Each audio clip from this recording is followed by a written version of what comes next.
And so if we look at, again, our ancestors knew all of this, but now we have the science to kind of like back all of this up. Bird song in the nervous system. When we are in a forest and we're listening to all the birds, especially early in the morning, and you're listening to bird song, very naturally your nervous system just starts relaxing. And so it activates the parasympathetic nervous system listening to bird song. And the parasympathetic nervous system is part of the nervous system of the body that boosts the immune system. And also some other research has been done that that's where spontaneous healing starts happening in the body, when the parasympathetic nervous system is stressed on, is switched on. And if we think about our current state of the world, one of the biggest issues is the stress that we've created from our lifestyle. I think stress is still one of the biggest things that influences health and well-being and mental health. So this bird song also improves mood, attention, cognitive restoration. And on a very primal level, when we're hearing the birds just singing peacefully, communicating with one another, it's a signal to our primal bodies that it's safe. Because if there's any danger in forests or where birds are, they're quiet, they're completely quiet. If there's any prejudice around. So that in itself lowers our anxiety. Also, some amazing studies have been done about soil and grounding and us walking barefoot on the earth. There's also beautiful, a beautiful book called Women Who Run with the Wolves that was written by a Jungian psychoanalyst, Clarissa Pinkola Estes. And she really talks about the story of when we stopped walking barefoot on the earth and started putting shoes on our bodies, and in that way disconnected from the earth.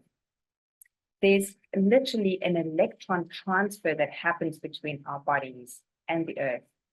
And that can help with reducing inflammation and improving sleep. This grounding also reduces the cortisol levels. Think about the stress that we live in, the stressful lives that we live in, and how just walking barefoot on the earth or working with your soil in the hands can help to lower cortisol levels, better heart rate, and improve mood. It also exposes us, soil, to the microbiota, potentially enhancing immune system function and mental health. Also, another huge love of mine is cats. And for centuries, we've been interested in cats. Specifically, if we think about ancient Egypt and their worship of cats, but cat purrs typically ranges between 25 to 150 hertz, a frequency range known to promote bone generation and tissue healing. And so variations of that hertz can be used are used in therapeutic ultrasound and fracture healing. And cats may self-heal themselves by purring and potentially offer calming vibrational therapy also to humans.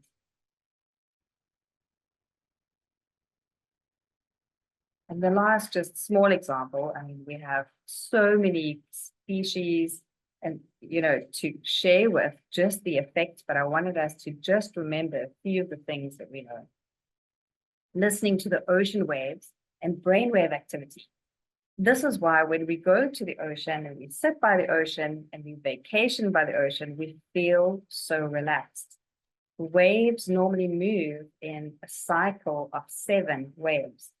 And this natural rhythmic sound, it actually helps the brain waves drop down to delta and theta wave states associated with deep relaxation and healing. And these low frequency brain waves, especially delta, support deeper sleep, cellular repair, and trauma integration. And sound of waves also enhances mindfulness and vagal tone. We want to be switching on the vagus nerve for us to be able to switch on that parasympathetic nervous system again. I just spoke to one of my clients that, and I see this happening very often is people go on holiday. It's holiday time. And what we've done as our holidays is we've made it so stressful that we're trying to pack in all of these things instead of really taking time to retreat, to restore, to spend time with nature. And so it's almost like people need a holiday from the holiday. And I think in terms of tourism as well, I would really encourage us, this is why I do a retreat once a year, is to spend time in one place, explore all the beauty of nature around it, and take time for yourself to contemplate, to think, to rest, to write, to read. All of the more we create space for that, we're also now starting to embody the natural cycle of nature. Nature has 4 seasons. It has a winter period. And what we've done in our society is we've just cut out that winter period. We just work and we want to produce the whole year round, and then we wonder why we have burnout, why we are so lonely, why our mental health is so much under stress. If we start living, eating, just with the wisdom of nature, nature provides, even just from an eating perspective and its mental health aspect, if we look at what nature is providing around us during that season and trust that it is super intelligent and wise, and we start taking that in, our immune system is balanced. We're now again in coexistence with what life already provides us with so wisely. I would also love to share that we will on our next session, the 24th of September, we're going to be inviting an expert speaker on ecopsychology. They would be exploring this topic even further. We'll also be exploring one of the key points which Violetta shared with us in our next session in terms of grief, climate grief, and what the youth are really experiencing at the moment.